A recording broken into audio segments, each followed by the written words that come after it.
మత్తయి సువార్త 25వ అధ్యాయంలో ఉన్నటువంటి ఒక ప్యాసేజీని చిన్నప్పుడు సండే స్కూల్లోను, యవనస్తుల మీటింగ్లోను, అలాగే ఆరాధనలో, మీటింగ్స్లలో, సువార్త సభలలో చాలా చోట్ల మనం వింటూ వచ్చాం ఈ ప్యాసేజీని.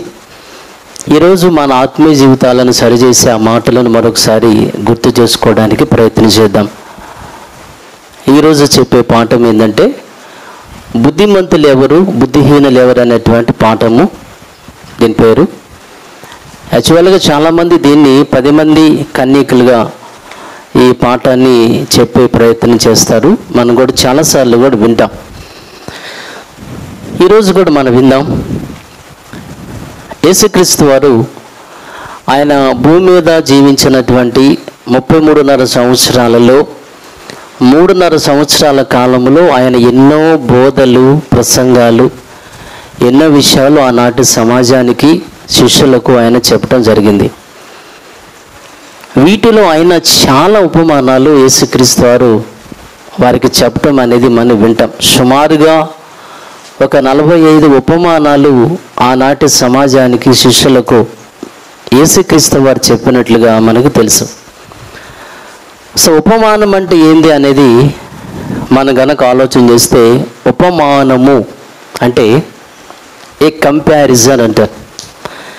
అంటే పోల్చుట అనగా పరలోక సంబంధమైనటువంటి విషయాలను ఆనాటి సమాజానికి అర్థం అవటానికి భూలోక సంబంధమైన విషయాలతోనూ, వస్తువులతోనూ, వ్యక్తులతో సరిపోల్చి ఉదాహరణగా చెప్పటం.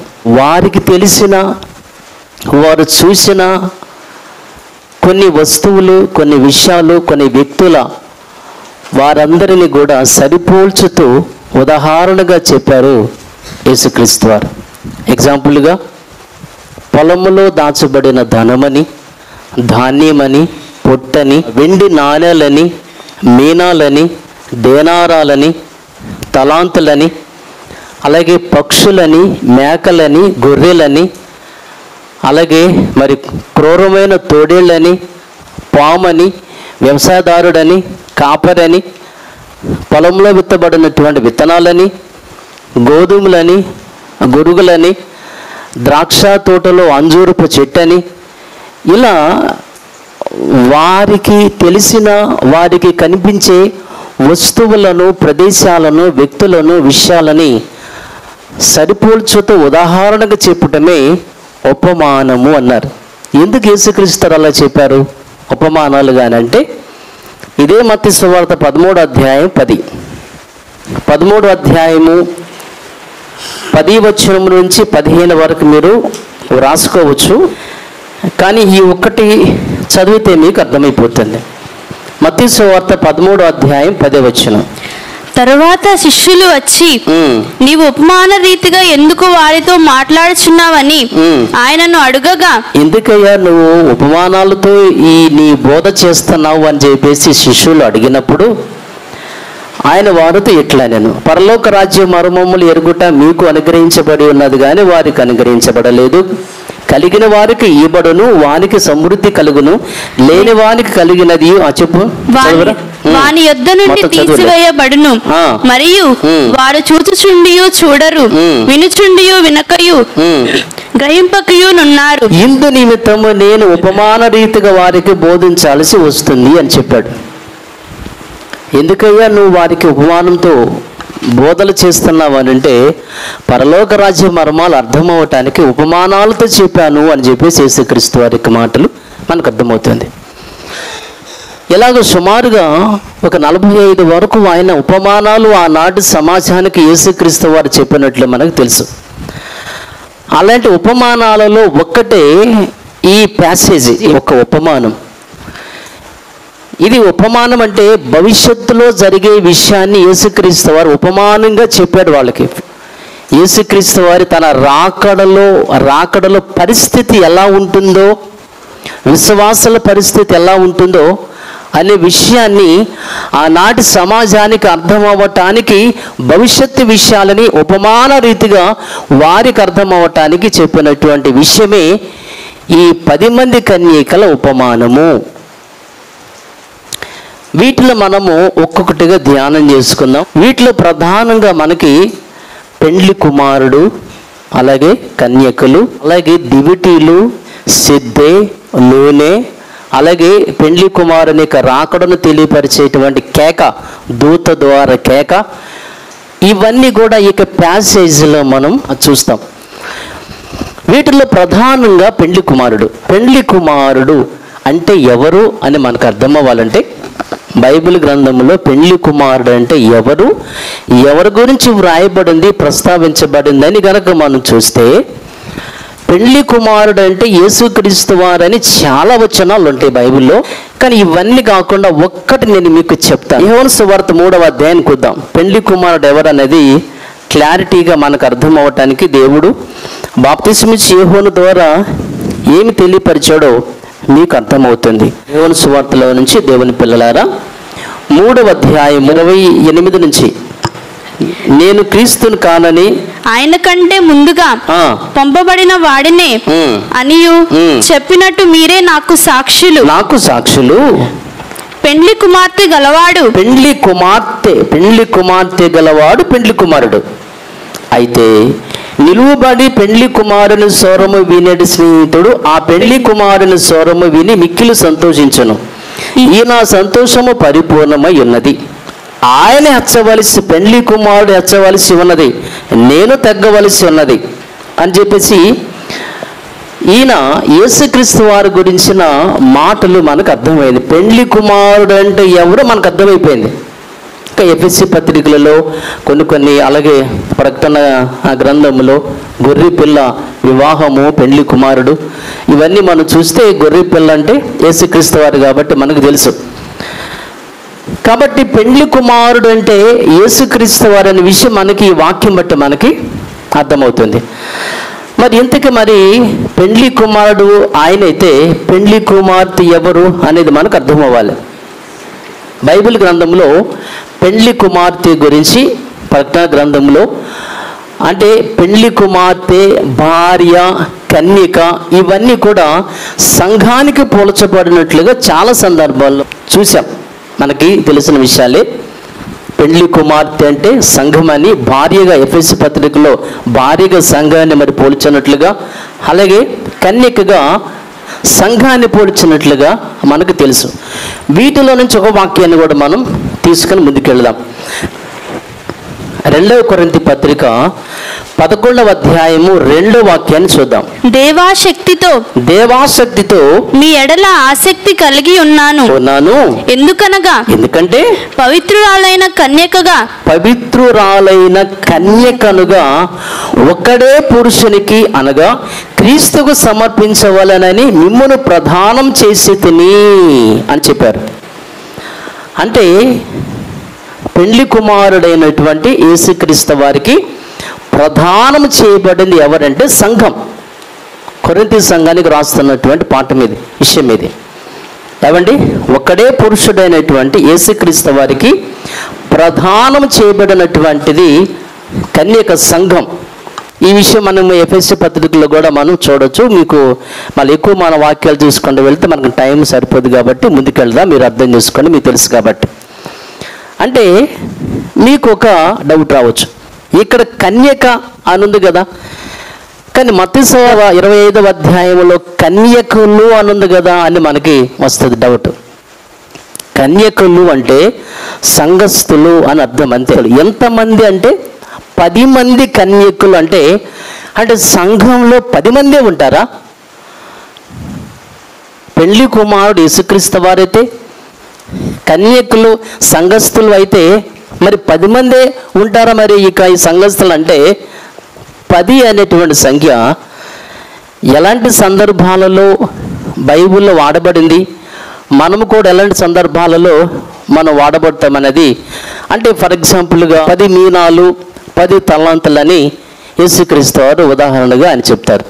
అలాని కరెక్ట్గా 10 మీనాలు 10 తలాంతులని కాదు దానికి ఉద్దేశం. నేను మీకు ఒక వాక్యం చూపిస్తాను. ప్రకటన గ్రంథం 2వ అధ్యాయము 10వ వచనం చూద్దాం.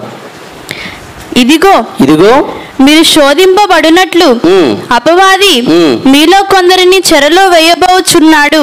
10 దినములు శ్రమ కలుగును అంటే ఏమంటే సంఘానికి, దేవుని పిల్లలకు 10 దినాలే శ్రమలు అంట. ఈ శ్రమలు ఉండవా? మన కింద ఏమన్నారు? మరణం వరకు నమ్మకముగా ఉండుము. మరి ఇదేంటి మళ్ళా 10 దినాలే శ్రమలు అని చెప్పి నీవు చనిపోయేంత వరకు నమ్మకంగా బ్రతకమని చెప్పాడు. అంతము వరకు సహించాలని ఇంకో చోట ఉంటుంది.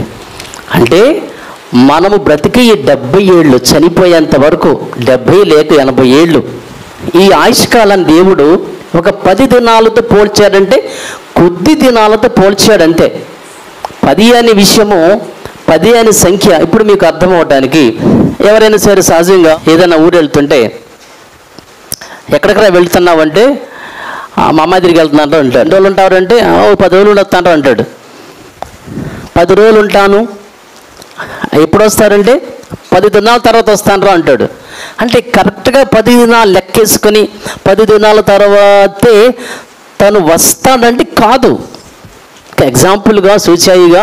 అలాగే ఇక్కడ మనం ఆలోచించినప్పుడు మీకు 10 దినాలు కష్టాలు వస్తాయి అన్నాడు దేవుడు. కరెక్ట్గా మనకి 10 దినాలు వస్తాయా అంటే కొన్ని దినాలు, కొద్ది కాలం. 10 అనేటువంటి ఆ సంఖ్య కొద్ది కాలం, కొద్ది మంది, కొంతమంది.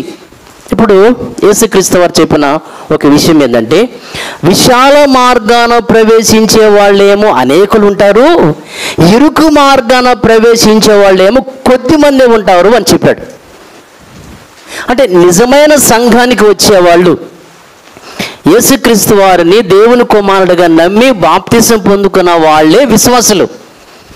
అదే సంఘం. అలా బోధించేవాడే పాస్టర్.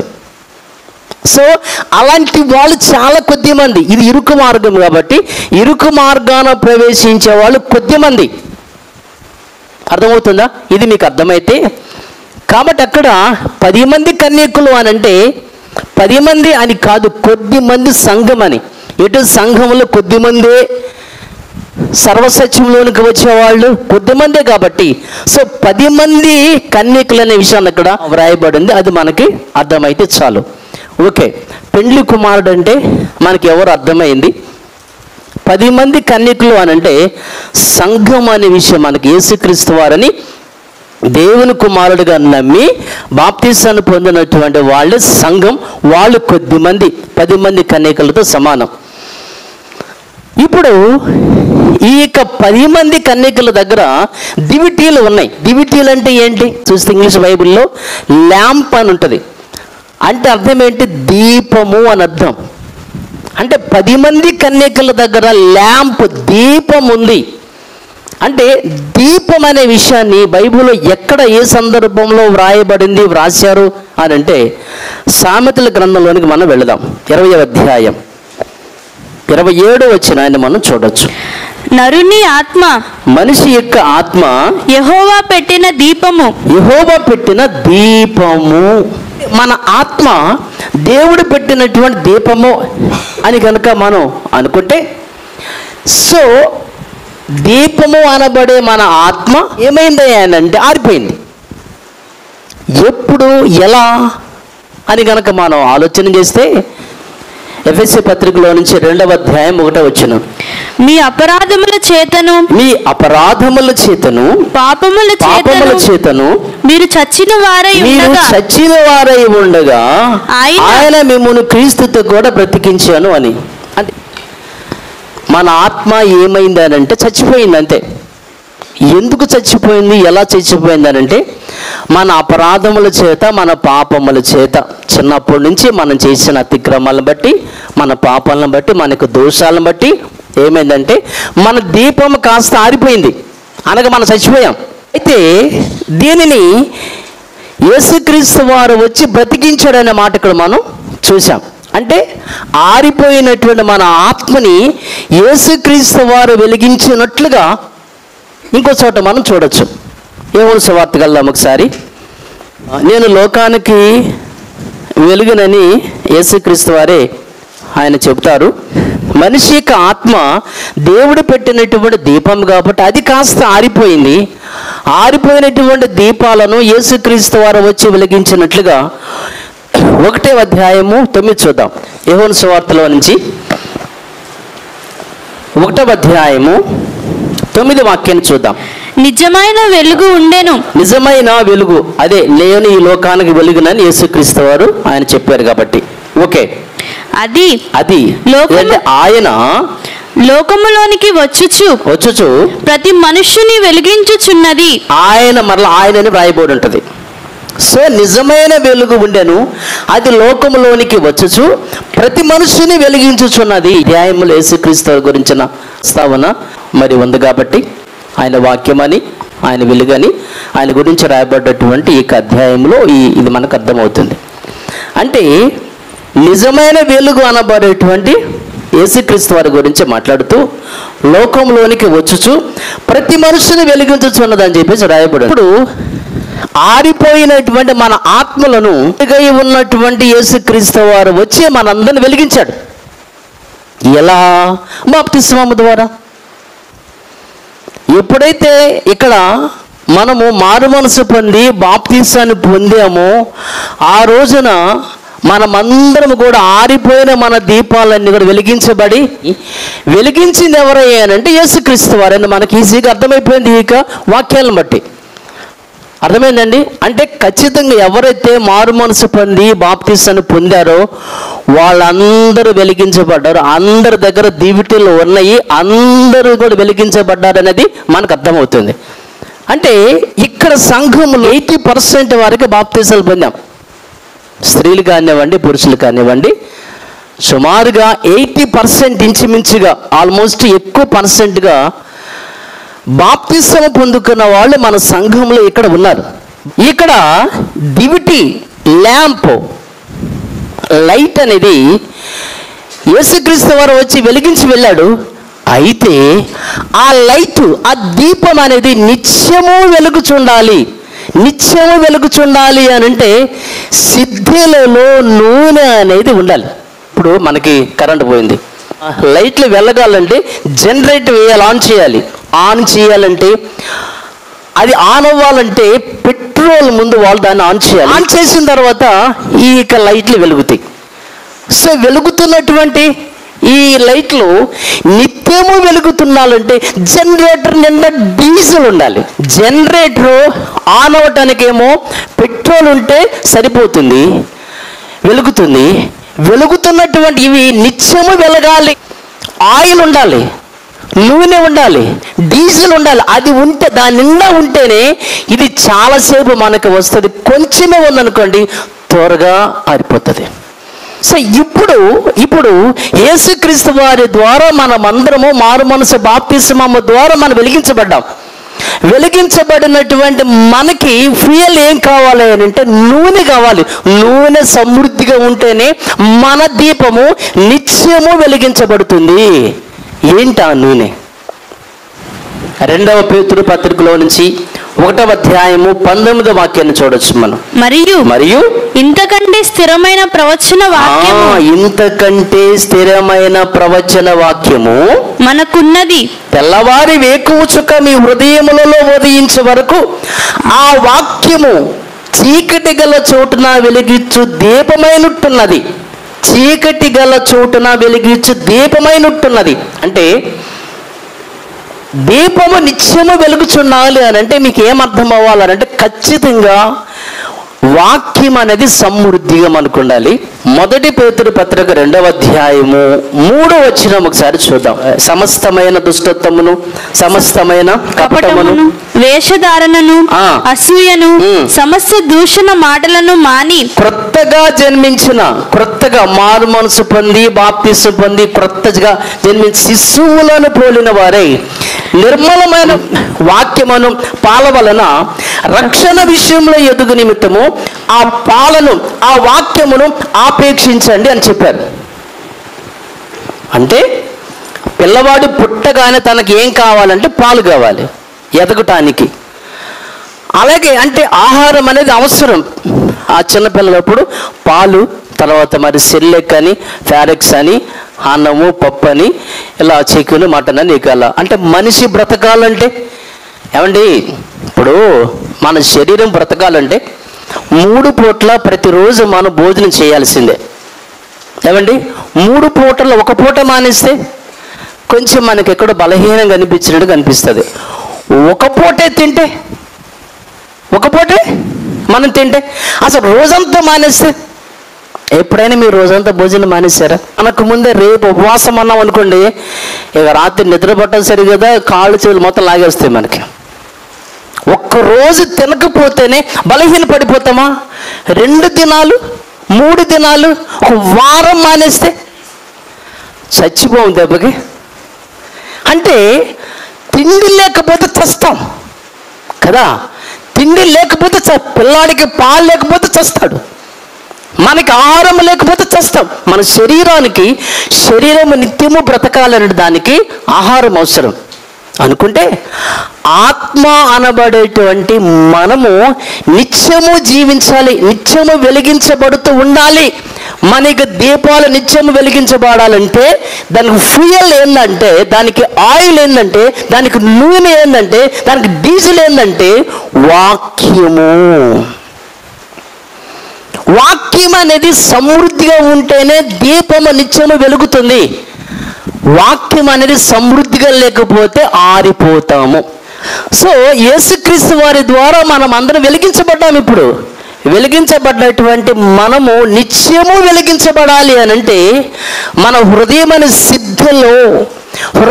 సిద్ధలో నిత్యం నిండా దేవుని వాక్యం అనేది ఫుల్ఫిల్గా సమృద్ధిగా వాక్యం ఉంటేనే కానీ మన దీపం అనేది నిత్యము కూడా వెలిగించబడదు కదా.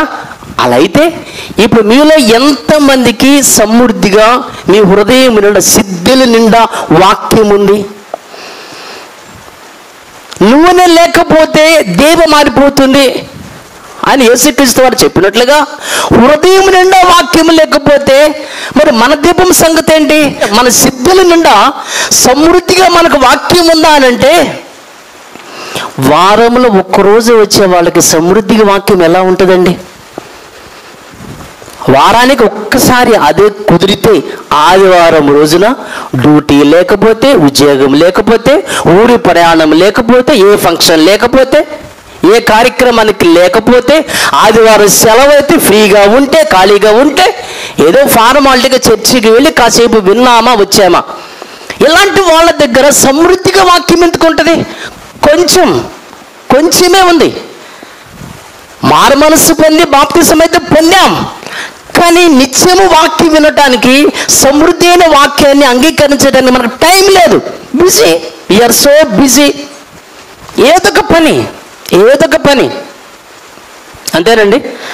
ఒకసారి దీనికి సంబంధించి బైబిల్ గ్రంథంలో యేసుక్రీస్తు వారే లూకాసు వార్తలో నుంచి 10వ అధ్యాయం చూద్దాం, 40వ వాక్యం చూద్దాం. యేసుక్రీస్తు వారు మార్తతో ఏం మాట్లాడుతున్నాడు మీరు శ్రద్ధగా వినండి. ఇది ఉపమానంగా రియల్ విషయం. మార్తా విస్తారమైన పని పెట్టుకొనుట చేత తొందరపడి ఆయన యొద్దకు వచ్చి, ప్రభువా, నేను ఒంటరిగా పని చేయుటకు నా సహోదరులను విడిచిపెట్టినందున మీకు చింత లేదా? నాకు సహాయం చేయమని ఆమెతో చెప్పాను. అందుకు ప్రభు ఏమన్నాడంటే, మార్తా, నీవు అనేకమైన పనులను గూర్చి విచారం కలిగి తొందరపడుచున్నావు. అనేకమైన పనులను గూర్చి విచారం, వర్క్ గురించి, లేచిన దగ్గర నుంచి ఇంటి పని, ఒంటి పని, వంట పని, భర్త పని, భార్య పని, పిల్లల డబ్బు, సంపాదన, ఈ బిజీలో ఉండిపోయాడు మనిషి.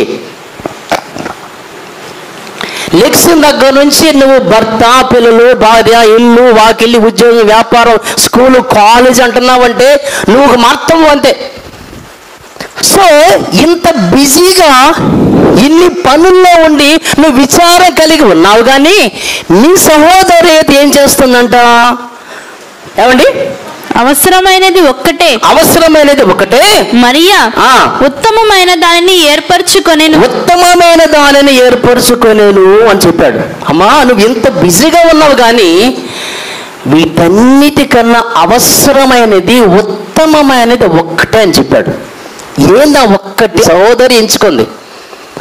అమ్మా, నువ్వు లెక్సిన దగ్గర నుంచి ఉద్యోగము, వ్యాపారము, ఆ పని, ఈ పని బిజీలో ఉన్నావు, కానీ నీ సహోదరు అయితే అవసరమైనది, ఉత్తమమైన దాన్ని ఎంచుకుంది, అది అవసరమైనది, అది శ్రేష్టమైనది. ఏమిటయ్యా ఇంతకు ఆమె ఏం చేస్తున్నారంటే 39 వాక్యం చూద్దాం. ఆమెకు మరియా అను సహోదరి ఉండెను. ఈమె యేసు పాదముల యొద్ద కూర్చుండి ఆయన బోధ వినుచుండెను, ఆయన వాక్యము వినుచుండెను, ఆయన బోధ వినుచుండెను. చాలండి. ఏమండి, మార్తమేమో లెక్సిన దగ్గర నుంచి కూడా లోకపు పనుల్లో నిమగ్నం అయిపోయింది. మరియమ్మ అయితే ఆమె యేసుక్రీస్తు వారి యొక్క పాదాల దగ్గర దేవుని యొక్క వాక్యాన్ని వింటూ ఉంది. ఆమె గురించి యేసు చెప్పిన మాట ఏంటంటే, అమ్మా నీ ఉద్యోగము వ్యాపారాల కన్నా, నీ ఉద్యోగము నీ వ్యాపారం కన్నా, నీ ఇంటి పని వంటి పని, నీ భర్త పిల్లలు భార్యలు వీటికన్నా, నీ స్కూలు నీ కాలేజీలు వీటన్నిటికన్నా ఉత్తమమైనది, ఉత్తమమైనది, శ్రేష్టమైనది, అవసరమైనది ఒక్కటే. అదేంటంటే యేసుక్రీస్తు వారి దగ్గర ఉండి ఆయన యొక్క వాక్యాన్ని వినటం, ఆయన చెప్పే మాటలు వినటం, అనగా వాక్యాన్ని తెలుసుకోవటం, వాక్యాన్ని వినటము, వాక్యాన్ని నేర్చుకోవటం అనేది అన్నిటికన్నా శ్రేష్టమైనది, అన్నిటికన్నా ఉత్తమమైనది కదా. మరి ఈ ఉత్తమమైన దానిని మనం ఎంతమంది ఉపయోగించుకుంటున్నాం అనేది మీకు తెలియాలి. అమ్మా మనమందరము మార్తమ్మలాగా లెక్సిన దగ్గర నుంచి ఏదో ఒక పనిలో నిమగ్నమై ఉన్నాం కాబట్టి బైబిల్ చదవాలి, తెలుసుకోవాలి, నేర్చుకోవాలని ఆశ మనకుందా? ఇప్పుడు ఫర్ ఎగ్జాంపుల్గా నేనండి ప్రతి బుధవారం కూడా బైబిల్ తరగతుల్లో పాత నిబంధనకు సంబంధించినటువంటి కొన్ని ప్రాముఖ్యమైన సంఘటనలు, కొన్ని ప్రాముఖ్యమైన వ్యక్తుల గురించి చెప్తున్నాను రండి అని చెప్పాను. కానండి బయట వాళ్ళు అడుగుతారు, అమ్మా నువ్వు ఎప్పటి నుంచి ప్రేయర్కి వెళ్తున్నావు అని అడుగుతారు. నేనండి ఎందుకండి 25 ఏళ్ళ నుంచి వెళ్తున్నానండి, 20 ఏళ్ళ నుంచి వెళ్తున్నానండి, 15 ఏళ్ళండి, 10 అండి, 5 అండి. చాలా మంది చెప్తారు గొప్పగా. మరి పాత నిబంధనలో ఒక సంఘటన గురించి నీకు తెలుసా అని అడుగుతారు. ఆ సంఘటన ఆ బైబిల్లో పలానా వ్యక్తి గురించి నేను విన్నావా? పలానా సంఘటనలో ఇక సౌండ్ ఉండదు ఇక మనకి. ఎందుకని 25 ఏళ్ళ నుంచి సంఘానికి వచ్చే నీకు బైబిల్లో కనీస మూల పాఠాలు, మూల వ్యక్తుల గురించి కూడా నీకు తెలియలేదంటే నేను మరి ఏమన్నా చెప్పండి. 25 ఏళ్ళ నుంచి 15, 10 ఏళ్ళ నుంచి సంఘానికి వచ్చే నువ్వు బైబిల్లో కనీస అవగాహన, మూల పాఠాలు కూడా, మూల వ్యక్తుల గురించి కూడా మనకి ఇంకా తెలియదు. ఎవరైనా అడిగినానంటే సిగ్గుచేటు కదండి మనకది. ఎందుకని లేదు మన దగ్గర ఇక్కడ సరుకు. మరి లేనప్పుడు ఏం చేయాలి? రావాలా? ఈ కొద్దిగా చాలు మాకు ఆదివారం, ఈ కొద్దిగా మాకు చాలు, ఈ నూనె కొంచెం చాలు మాకు. బైబిల్ సమృద్ధిగా ఉంటేనే కదండి మన దీపం నిత్యము వెలిగించబడ్డది. ఎవరైనా సరే సంఘానికి రాకపోతే, చర్చికి రాకపోతే, కూడికలు మానేస్తే మీరేం చేస్తారంటే వాళ్ళతో మాట్లాడి వాళ్ళు మీరు హెచ్చరించండి, ఎందుకు చర్చికి రాలేదు అని. బైబిల్ చెప్పే మాట కదా ఇది. ఎవరైనా సరే సంఘం మానేస్తే ఒక్కరిని ఒకరు హెచ్చరించుకోండి, బుద్ధి చెప్పుకోండి అని చెప్పాడు కదా అక్కడ. ఇప్పుడు మీరు ఎవరైనా సరే చర్చి మానేస్తే మీరు వాళ్ళ దగ్గరికి వెళ్ళి హెచ్చరిస్తారా? దానికి దమ్ము ధైర్యం మనకు ఉండాలి కదా. ఎందుకని మనమే మానేస్తుంటే మనం ఎవరిని అడుగుతామని చెప్పండి. మీ పిల్లలు ఉన్నారు, ఏమ్మా ఈరోజు బుధవారం కదా బైబిల్ తరగతి ఉంది, కాస్త వెళ్ళి బైబిల్ వినరాదు, నేర్చుకోరాదు, సండే స్కూల్కి వెళ్ళరాదు, యూత్ మీటింగ్ పోరాదు, పలానా చోట కూడికుంది మరి వెళ్ళరాదు అని వాళ్ళ పేరెంట్స్ ఎందుకు చెప్పలేరు? ఎందుకు చెప్పలేరంటే వాళ్ళే చర్చికి రారు బుధవారం. ఇక వాళ్ళు ఏం చెప్తారు? మన బూతులు మాట్లాడుతా, రే బూతులు మాట్లాడతావేంటో అని వాడినంటే, మనం స్మోక్ చేస్తూ స్మోక్ చేయబాకరా అని వాడికి చెబితే, మనము ఆ సినిమాలు చూస్తూ వాడిని చూడొద్దంటే, మన ఫోన్లు చూస్తూ వాడిని చూడొద్దంటే, మన బూతులు మాట్లాడుతూ వాడిని మాట్లాడొద్దంటే, నువ్వు ముందు బూతులు మా నాన్న అమ్మ అంటారు వాళ్ళు. మనం వచ్చి వాక్యం మన మీదకి వచ్చి బైబిల్ చదవాలి, బైబిల్ వినాలి, బైబిల్ తెలుసుకోవాలి, బైబిల్ నేర్చుకోవాలని పెద్దవాళ్ళమైన మనకే లేనప్పుడు మనం పిల్లలకి గట్టిగా చెప్తామండి, చర్చికి పోరా అని. నువ్వు వెళ్ళమ్మా, ముందు నువ్వు బాప్తిజం పొందావంటారు. పిల్లలకు మనం చెప్పాలంటే అంత దమ్ము మనకుందా, అంత ధైర్యం మనకుందా? లేదు. ఎందుకని? మనమే వెళ్ళి నేర్చుకోము కాబట్టి.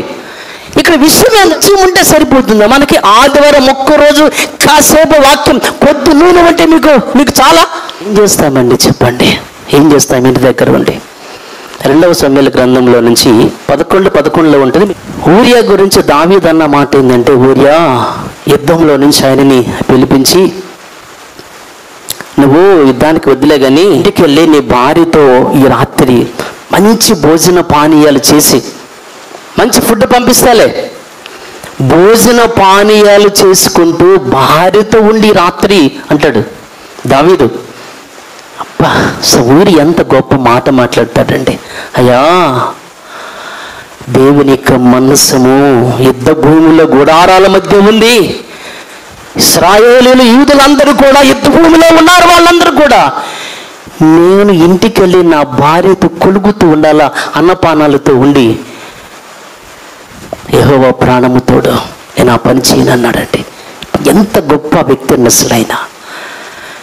దేవుని పిల్లలందరూ కూడా ఒక చోట ఉండి యుద్ధంలో ఉంటే నేను ఎలా వెళ్తాను నా భార్య దగ్గరికి? ఏమంటే సంఘం అంతా కూడి బుధవారం కానీ, వన్డే మరి ప్రేయర్లు కానీ, లేకపోతే ఏదైనా సువార్త మీటింగులు కానీ ఇలా ఉండు దేవుని యొక్క సన్నిధిలో ఉంటే మీరేం చేస్తున్నారు? ఇంటి దగ్గర ఉండి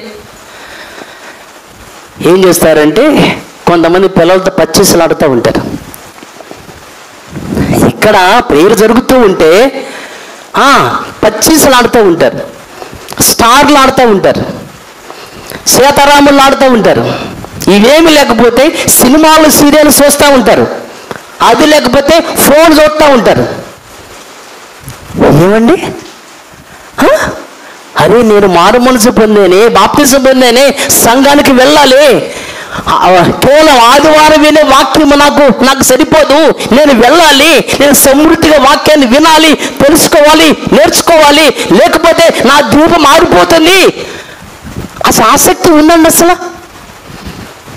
ఒక పక్కన దేవుని సన్నిధిలో సంఘమంతా ఉండి పాటలు, ఆరాధనలు దేవుని ఆ వాక్యంలో ఉంటే, ఇంటి దగ్గర మీరు ఏం చేస్తారండి? సీరియల్స్లో ఉంటారా మీరు?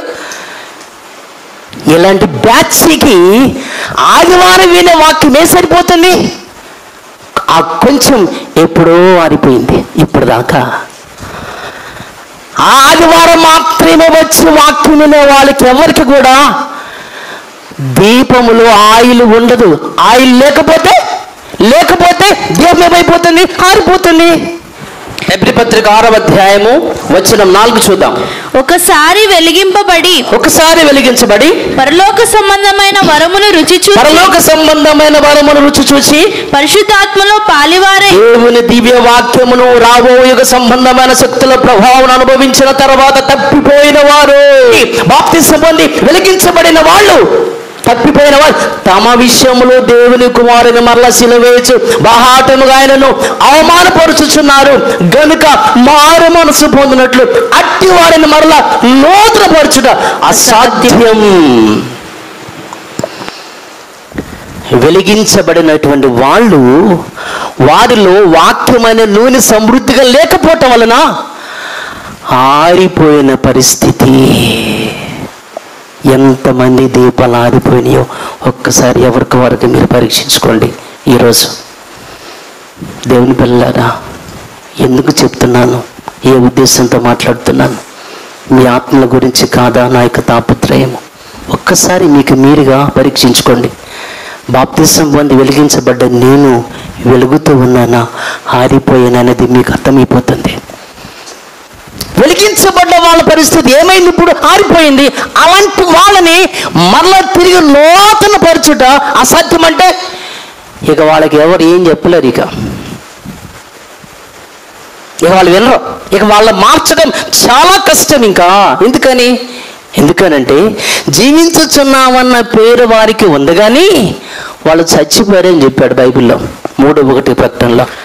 ఇక సంఘంలో ఉన్నామనుకుంటున్నారు, ప్రతి ఆదివారం వస్తున్నామనే భావన ఉంది, మేము విశ్వాసులమే కదా అనే భావనలో ఉన్నారు. పాటలు పాడవచ్చు, వాక్యం చదవచ్చు, ప్రార్థన చేయొచ్చు, అడగొచ్చి ఏమండి ముసిగేయచ్చు, అంటే జీవించుచున్నాం విశ్వాసులుగా ఉన్నామనేటువంటి భ్రమలో ఉన్నారు. కానీ చచ్చిపోయారు. మేము బలారాధనలో ఉన్నాంగా, ప్రతి సండే పాల్గొంటున్నాంగా అని మీరు అనుకుంటున్నారు. ఏమంటే బలారాధనలో ప్రతి సండే పాల్గొంటున్నాను కాబట్టి నేను ఇంకా బ్రతికే ఉన్నానైనా.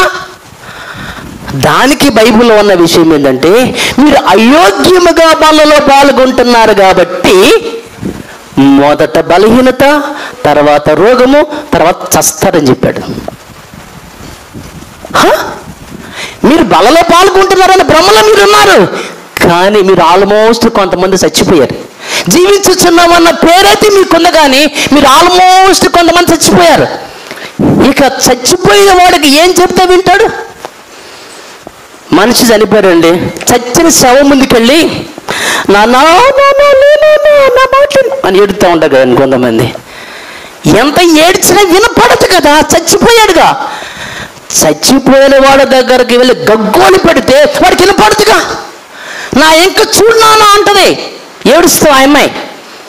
చూడటానికి కళ్ళు లేవుగా, చచ్చిపోయాడుగా. ఒక ముద్ద నీకో చికెన్ తెచ్చాను నాన్న, ఒక ముద్ద నా తినమని పెట్టింది, నోరు తెరవడు. ఎందుకు? చచ్చిపోయాడుగా.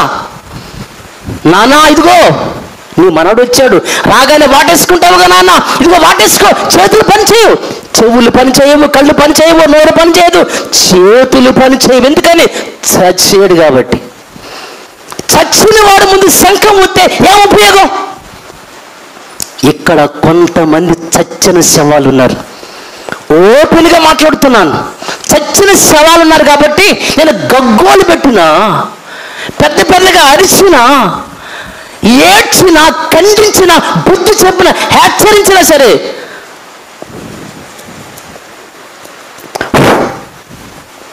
దులుపుకు నీళ్ళే దాచి ఇక్కడ లేకపోలేదు కొద్దిమంది.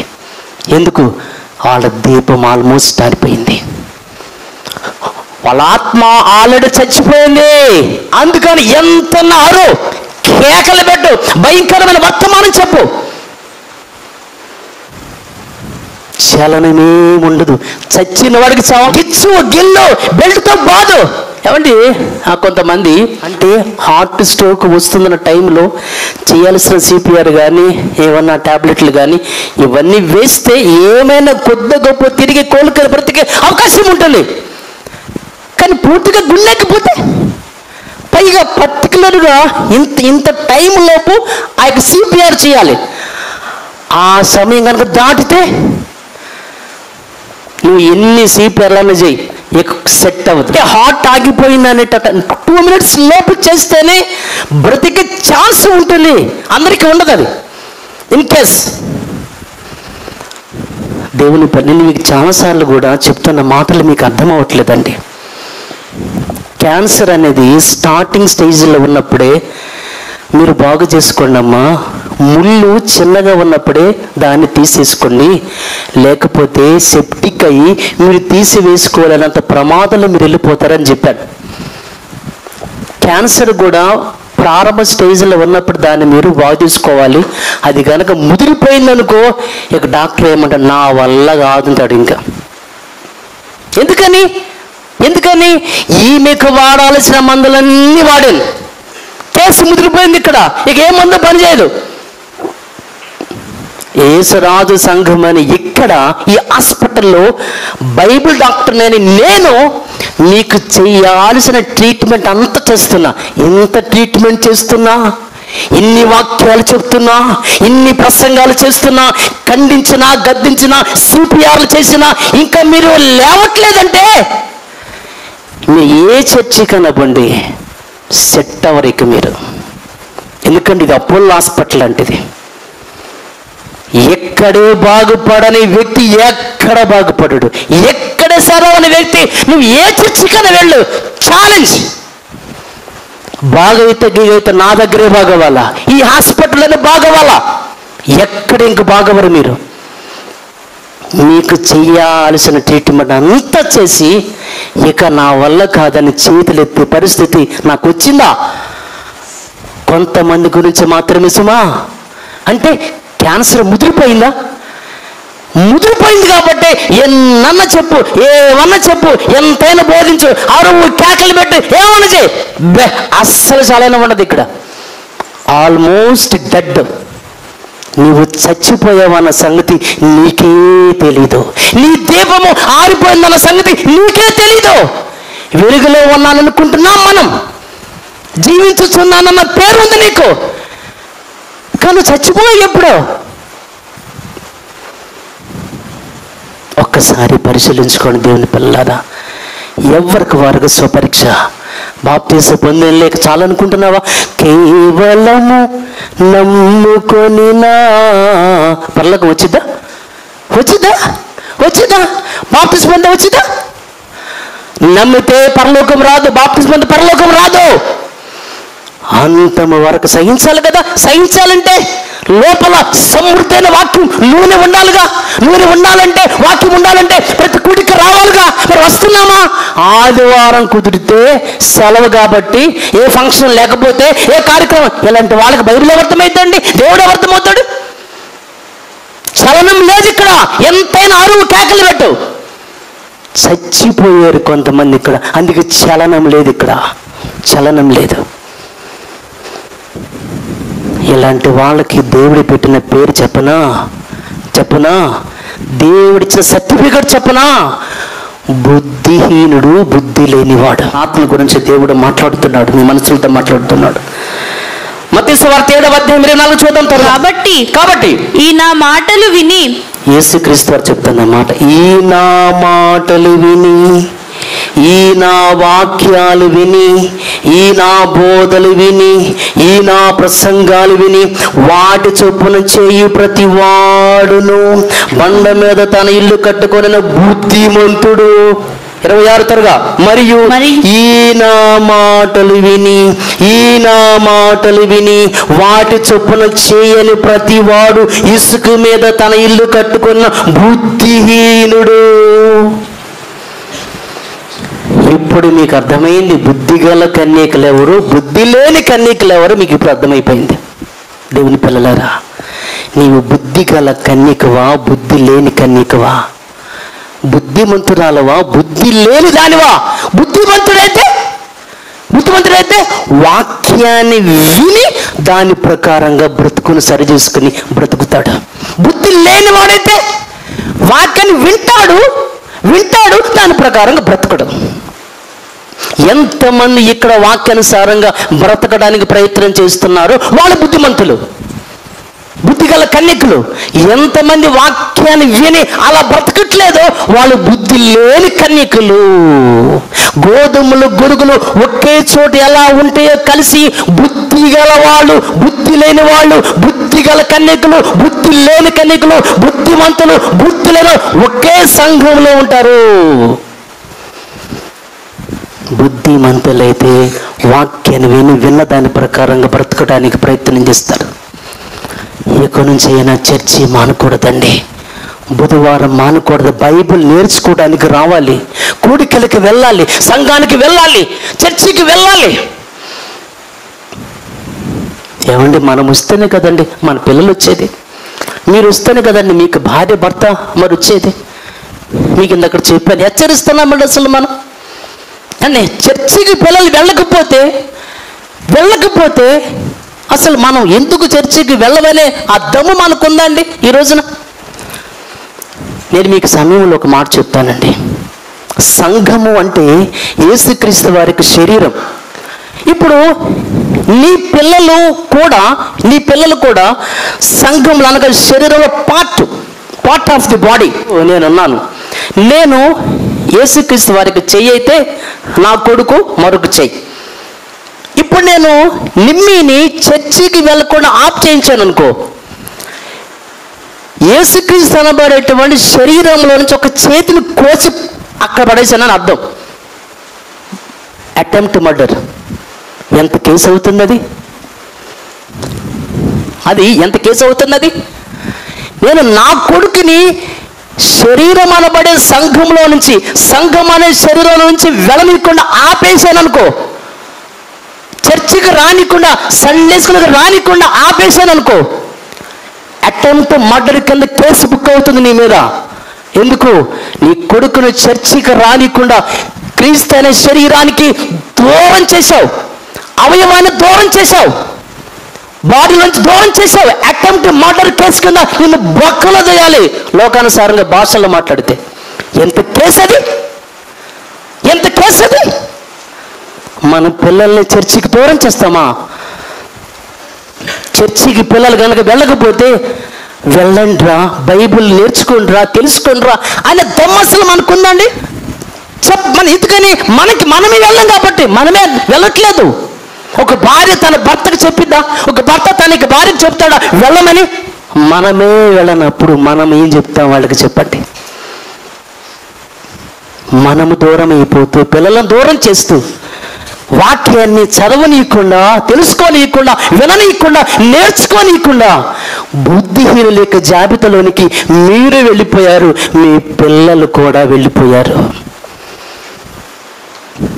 ఇప్పుడు చెప్పండి, మీరు ఈ సంఘంలో ఎంతమంది బుద్ధిహీనులు ఉన్నారు, ఎంతమంది బుద్ధిమంతులు ఉన్నారు? వస్తారు, వాక్యాలు వింటారు. ఏమండి, ఎహెజ్కేలు గ్రంథంలో నుంచి ఒకసారి మాట చూసి ముందుకెళ్దాం. 33వ అధ్యాయము 31వ వచనంలో, 33, 31 ఎహెజ్కేలు గ్రంథంలో నుంచి, నా జనులు రాదగిన విధముగా వారు నీ యొద్దకు వస్తారు. ఆదివారం నా జనులైనట్టుగా నీ ఎదుట కూర్చుండి నీ మాటలు విందురు గానీ వాటిని అనుసరించి ప్రవర్తింపరు. వారి నోటితో ఎంత ప్రేమ కనపరుచుదురు కానీ వారి హృదయం లాభం ఆపేక్షించుతున్నది. ఎంత నటనా అనుకుంటామా? కాబట్టి దేవుని ఎవరు బుద్ధిమంతులో, ఎవరు బుద్ధిహీనులో యేసుక్రీస్తు వైపునికి చెప్పేశాడు. బుద్ధి గల కన్యకలు ఎవరు? బుద్ధి లేని కన్యకలు ఎవరు? ఇక్కడ వాక్యాన్ని వింటారు, దాని ప్రకారంగా బ్రతికేవారు బుద్ధిమంతులైతే, బుద్ధి గల కన్యకలైతే వాక్యాన్ని వింటారు, దాని ప్రకారంగా బ్రతికిన వాళ్ళు బుద్ధి లేని వారు, బుద్ధి లేని కన్యకలు. ఇంకంతే. పెళ్లి కుమారుడు వస్తాడు. ఏమండి, పెళ్లి కుమారుడు వచ్చే ముందు కేక వినపడుతుంది. ఆ కేక నాదే. కొన్ని సంవత్సరాల నుంచి కేకలు పెడుతున్నాను, పెళ్లి కుమారుడు వస్తున్నాడు, యేసుక్రీస్తు వారు వస్తున్నారు. సంగమా, సిద్ధపడండి, మీ సిద్ధలలో నూనెను నింపుకోండి. బుధవారం రండి, శుక్రవారం రండి, కృతజ్ఞత కూడికలకు రండి, సువార్త కూడికలకు రండి, వాక్యాన్ని చదవండి, వినండి, ధ్యానం చేయండి, నేర్చుకోమని గగ్గోలు పెడుతున్నాను నేను. కొద్ది మంది బుద్ధి గల వాళ్ళు మాత్రమే ప్రయత్నం చేస్తున్నారు, బుద్ధి లేని వాళ్ళు పట్టించుకోవట్లేదు. టేక్ ఇట్ ఈజీగా దులిపేసే వాళ్ళు లేరా ఇక్కడ? ఆల్మోస్ట్ డెడ్ అయిపోయారు. కాబట్టి ఎంతన్నా చెప్పు, ఎంతైనా వాగు, ఇక ఏ మాత్రం ఇచ్చినట్టు. ఎందుకంటే నీ దీపం మారిపోలేదా? దీపం మారిపోయిందంటే ఇంకేముందండి చెప్పండి? యేసుక్రీస్తు వారు వచ్చిన తర్వాత బుద్ధి గల వాళ్ళు మాత్రమే తీసుకుని పోయినప్పుడు బుద్ధి లేని వాళ్ళు ఏం చేశారో మీకు తెలుసా? ఒకసారి అక్కడ చూద్దాం. 25వ అధ్యాయము 11. అంతటా తలుపు వేయబడేను, అంతట తలుపు వేయబడేను. ఆ తర్వాత తక్కని కన్యకలు వచ్చి అయ్యా అయ్యా అయ్యా అయ్యా అయ్యా మాకు తలుపు తీయమని అడగగా, ఇంకెక్కడ కుదురుతుందని డోర్ వేసిన తర్వాత. ఏమండి, అది ఎంత ఘోరమండి అసలు. నోవహు కాలంలో ఆ యొక్క ఓడ డోర్ వేయగానే అయ్యా అయ్యా, ఇంకేముంది అక్కడ? అయ్యా అయ్యా అంటే ఏమండి, ఇంగ్లీష్లో లార్డ్ లార్డ్ అని ఉంటుంది. ఇంగ్లీష్ బైబుల్లో లార్డ్ లార్డ్ లార్డ్ అని కేకలిస్తారు. అనగా ప్రభువా ప్రభువా ప్రభువా. ఎక్కడ విన్నాము ఈ మాట? ప్రభువా ప్రభువా ప్రభువా. ఎక్కడున్నావు? అయ్యా మీ నామమునా, మీ నామమునా, అయ్యా అయ్యా ప్రభువా ప్రభువా. అది ఇప్పుడు బయటకు వస్తారు. ఇక డోరు వేయబడిన తర్వాత ప్రభువాని కేకలేస్తే ఇంక ఉపయోగం ఏమని చెప్పండి అక్కడ? అది భయంకరమైన విడిచిపెట్టబడితే ఆ శాపం ఎంత ఘోరంగా ఉంటుందండి.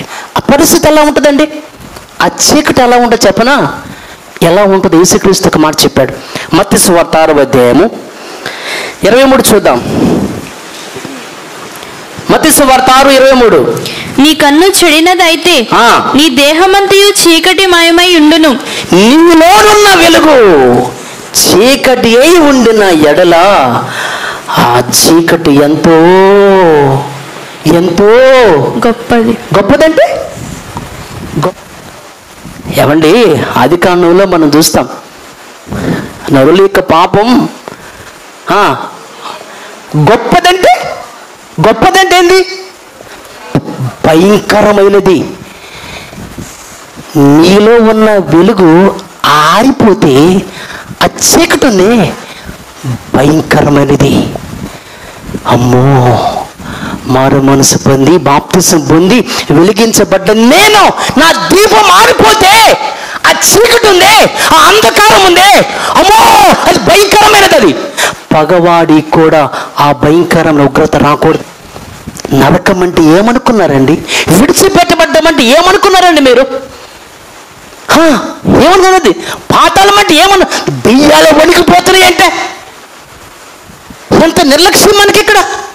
ఇంత గొప్ప రక్షణను నిర్లక్ష్యం చేసేవారులారా, కూడికలు జరుగుతున్నా సరే పచ్చిసులు టీవీలు సినిమాల్లో చూసేవాళ్ళారా, నువ్వు రక్షణ పొందేవు అసలు? ఇంత నెగ్లెక్ట్ నీకు? ఇంత గొప్ప రక్షణను నిర్లక్ష్యం చేస్తే నువ్వు ఎలా తప్పించుకుంటావు తల్లి? ఎవరిని విడిచిపెట్టే ప్రసక్తి లేదు. ఎవరిని విడిచిపెట్టాడు ఆయన? వెలిగించబడ్డ నీవు ఆ వెలుగు ఆరిపోతే ఆ చీకటి ఉంది, గాఢాంధకారం భరించలేం, అదొక భయంకరమైనది. ట్రైన్ వెళ్ళిపోయిన అమ్మమ్మని ఏడిస్తే ఇంక ఉపయోగం ఏముందండి? యేసుక్రీస్తు డోర్లు వేసేసాడు కదా, ఇంకేంటిగా కేకలు పెట్టిన ఉపయోగం లేదు. ఇంకా వేసావంటండి, తర్వాత ఏడ్చాడంట. కేకలు పెట్టాడు ఆయన, ఏడ్చాడు, కానీ మారు మనసు పొంద అవకాశం లేదు. ఇదే మనకు అనుకూలమైన సమయం, ఇదే మనకి రక్షణ దినం. దేవుని పిల్లలారా, సంఘంలో గురుగులు గోధుమలాగా బుద్ధిమంతులు ఉంటారు, బుద్ధిహీనులు, బుద్ధి లేని వారు ఉంటారు. ఎవరు బుద్ధి లేని వాళ్ళు? ఎవరు బుద్ధిహీనులు? ఎవరు బుద్ధి లేని కన్యకలు? వాక్యాన్ని వింటారు. ఆదివారం వచ్చామా విన్నామా వెళ్ళామా, వచ్చామా విన్నామా వెళ్ళామా, వచ్చామా విన్నామా వెళ్ళామా, అంతే. కొంచెము నూనె చాలు చాలు అందుకే నువ్వు ఈ పాటికి ఆరిపోయావన్న సంగతి నీకే తెలీదు. నువ్వు ఎప్పటికీ చచ్చిపోయావు, ఆత్మీయంగా నువ్వు చచ్చిపోయావు, నీకు తెలియదు. ఇంకా బలరాధనలో పాల్గొంటున్నా చచ్చిపోయావు నువ్వు, కానీ బ్రతుకున్నాను అనుకుంటున్నావంతే. నువ్వు జీవించుతున్నావన్న పేరు నీకుందంతే. ఒకసారి ఆలోచన చేద్దామండి. ఒకవేళ మన దీపాలు కనుక ఆరిపోతే, నైనా వెలిగించయ్యా, నాది తప్పేనయ్యా, ఆదివారం కుదిరితేనే వస్తున్నానయ్యా, బుధవారాలు మానేశానయ్యా, బైబిల్ నేర్చుకోవడానికి నేను రావటం లేదు, కృతజ్ఞత కూడికలకు సువార్త కూడికలకు రాలేకపోతున్నానయ్యా, బైబిల్ వెళ్ళలేకపోతున్నానయ్యా, యూట్యూబ్లో వాక్యాలు వెళ్ళలేకపోతున్నాను, నిజమే నాదే తప్పయ్యా, అసలు బైబిల్ 25 ఏళ్ళ నుంచి సంఘానికి వస్తున్నానయ్యా, నాకు బైబిల్ తెలియదు ఆయన, నిజమే నన్ను క్షమించయ్యా, నా దీపం మారిపోయిందేమో వెలిగించమని ఒక్కసారి మీరు ప్రార్థన చేస్తారండి.